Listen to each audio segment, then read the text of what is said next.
Okay, so let's go ahead and build one of the shocks so you can see how that's done. These are all the parts that are included in the shock. It's got the shock cartridges, the X-rings, the shock body, and the shaft. This particular shock, instead of using the ones that come with the kit, this one's using a chrome factory team shaft. It's just a little bit smoother than the kit shaft. And the front pistons are 1.6 hole, and they're 2-hole pistons, and they're machined and flat.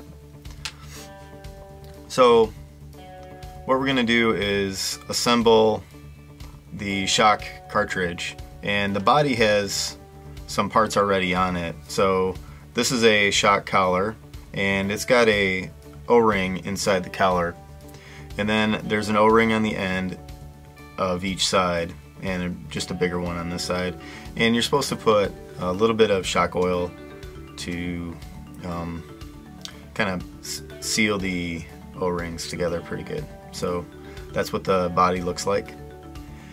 And so the first thing is we're going to build the end of it, and we're just going to put the cartridge together here. So these little guys, you want to make sure that they go in, and there's a ridge on it, so there's kind of a smaller part and a bigger part. You can see on the inside of the shock, the ridge goes on the inside of there like that. Okay, so then these are the X-rings, and they're very smooth compared to like the old style O-rings that we used to run. And so this just makes the shock a very smooth action. So I'm pretty happy with how these work. The only downside is they don't last forever. So if your shock is starting to have a little bit of stick to it, it might be time to replace these O-rings in your shock. And usually what happens is when you replace those, they will start feeling really good. So this is optional too. This is green slime. Associated makes this, and it's just a lubricant for these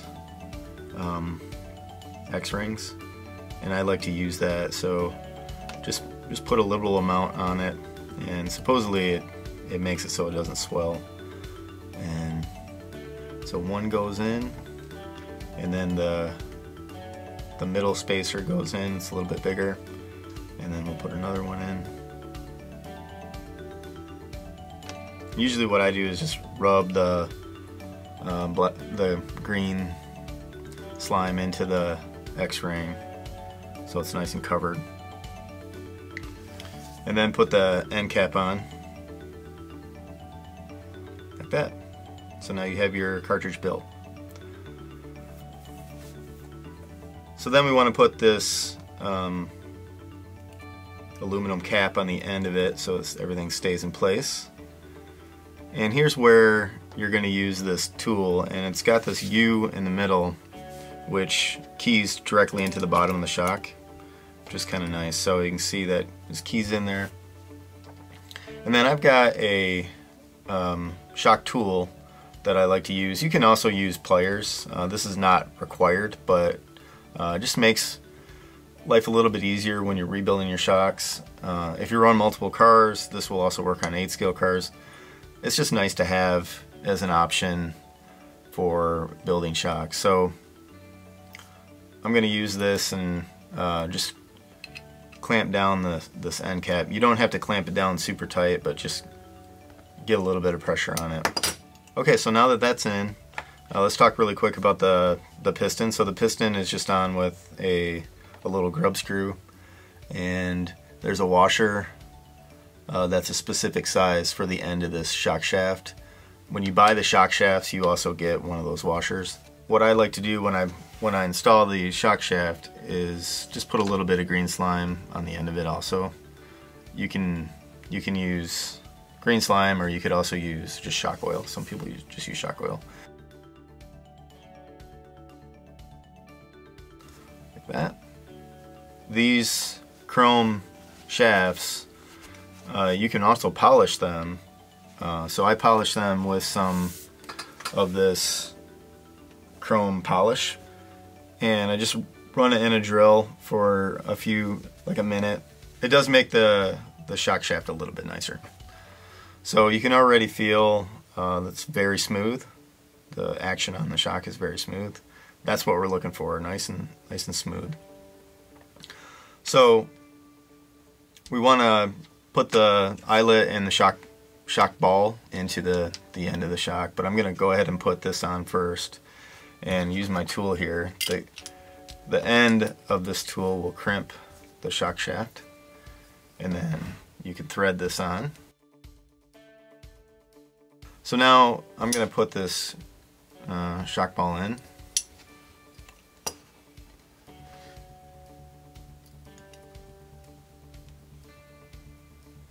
Just like that. So now we're ready to fill the shock with oil. The first time you fill it up, it's going to have a little bit of bubbles. So I'm going to push this up and then pull it down, and you can see that there's bubbles that come out from underneath the piston. So you want to get those bubbles out of the shock as best you can, and then we're gonna put it in the stand and just let the bubbles come to the top. Okay, so most of the bubbles have come out of the shock, and now we're ready to go ahead and put the cap on and bleed it. We're gonna take the shock and put the cap on it, and I usually back it out a little bit till it clicks and then screw it down. And then also take my Associated shock tool, and I'm going to tighten this. Keep it in there. I'm going to tighten the shock cap. So there we go. Okay, so now I'm going to bleed the shock, and what you want to do is compress it and then put the screw in, and we're going to pump it up and then just do that again so that we don't have any oil in the shock that we don't want. So, and you're going to do this very slowly.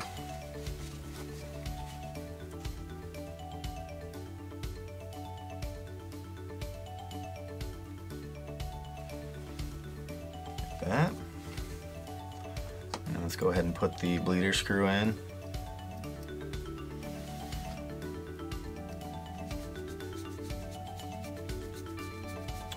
And what we're looking for here is to not have excess oil in the shock, so that it would compress, either not be able to compress all the way up or all the way down. So I'm going to pump this up about 20 times. And then you see it moves slightly. When I compress it, it'll suck in or pump back out. So the reason you want to not have that is, first of all, you want to have kind of dead shocks or no rebound on them, so that your car behaves the same on every corner. And so if you build all your shocks with zero rebound, then it's gonna behave the same, which will be a smoother car on the track. So I'm gonna bleed this out one more time.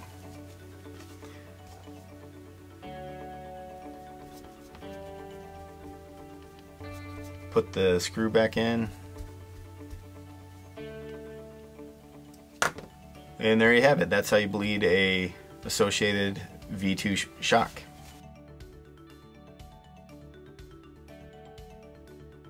Okay, these shocks are now ready to get mounted onto the car.